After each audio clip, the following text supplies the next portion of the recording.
Saya ingin membuat sedikit perkongsian tentang hasil kajian yang telah dibuat oleh think tank, satu think tank yang bernama Cross Center of Regional Strategic Studies, which I am the chairman, and also YB Kahing, Ahli Parlimen Goping, is the deputy chair of this think tank.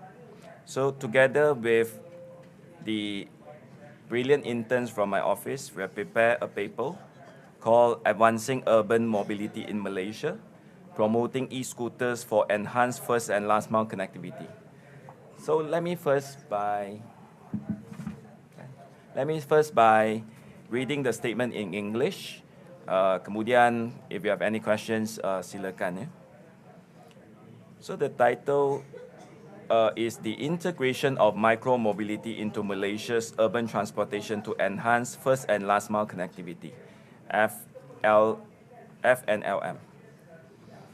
Urban areas in Malaysia are facing significant challenges due to high traffic congestion, air quality and mobility issues.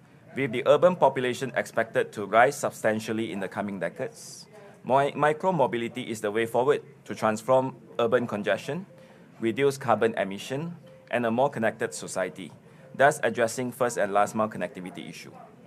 In line with the 12 Malaysia plan to increase public transport's modal share to 40% by 2030 and to invest in infrastructure development that supports micro-mobility, I would like to put forward 6 recommendations to address the pressing need and slow take-up of micro-mobility solutions. Our recommendations are as follows. First, a clear demarcation of duties in regulating micro-mobility solutions between federal and local governments. Now the line is unclear, so no one taking the lead. Second, the establishment of a legal framework by the federal government to standardize the jurisdiction of e-scooters across all government agencies, which often becomes a hindrance to adoption by city councils. Third, the construction of dedicated lanes for e-scooters and other forms of micro-mobility such as bicycles on roads that have speed limits above 30 km per hour in all major cities, with measures to prevent misuse by cars and motorcycles. Fourth, the conversion of car parks into e-scooters with reserved parking at strategic locations like MRT, LRT station. Fifth, financial incentive for users and operators such as subsidies and tax rebates. And 6, grants to local municipalities for the development of e-scooter-friendly infrastructure in line with investment in sustainable modes of transport based on the released 2023 guidelines on micro-mobility lanes. I believe, ladies and gentlemen, the proposal will address the challenges to adopt micro-mobility in Malaysia, which are as follows.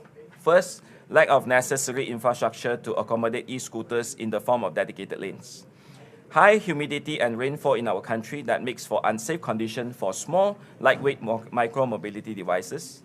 Third, lack of any kind of comprehensive legal framework to address the problem. And fourth, initial cost of setup and the ongoing maintenance costs for potential operators. In comparison with policies and practices of countries, which we have done in the paper, the thicker paper, we compare with Australia, Japan, and other countries. The best practice of micro-mobility is for the federal government to set vehicle specification requirements, besides general guidelines for local authorities to follow, while the respective local authorities determine the specific matters of road use, pavement use, rider age limits, and maximum speed. In addition, those countries and their respective local authorities allow e-scooters to be used on slow roads with a speed limit of up to 60 km per hour, while having similar regulation with bicycles. Taking Australia as an example, the National Transport Commission has created recommendations for common micro-mobility legislation across all Australian states and territories, where Australia's 6 states have their own respective jurisdiction and the ability to create regulations and laws suitable for local contexts. Japan has also adopted a similar approach to e-scooter regulation. The global micro-mobility market has seen exponential growth, expected to be worth over 300 to 500 billion US dollar by 2030. It has brought widespread benefits within several countries in East Asia and Europe, with cities such as Madrid and so integrating e-scooters extensively to modernize into their transportation ecosystem. Hence, it is a widely accepted practice for e-scooters to be regarded as a means of transport for commute instead of recreational and leisurely use only. In conclusion, the successful adoption of micromobility can lead to decreased urban congestion and pollution, besides pave the way for a sustainable and accessible urban transport system across many cities in the country. So here go my statement. Siapa yang dah dapat, you can get a copy from my team. I have a thicker version published by the think tank, and for sure, I am the chairman, and we fully endorse the paper. And we are looking forward, by publishing this paper, we can stimulate more discussions and dialogues to accelerate the adoption of micro-mobility, like the e-scooter, which I use extensively. Just that sometimes I don't know whether I'm on the right road, so this is a problem.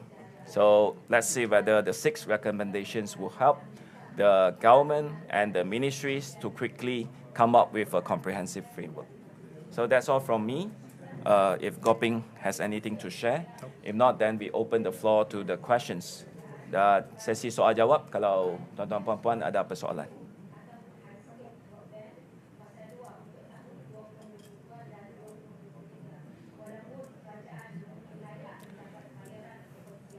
Okay.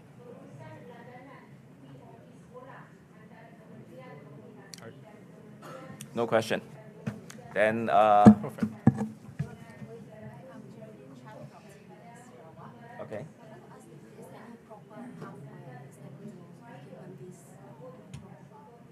Currently, they are zoning or zones, and again, the jurisdiction is different for different city council.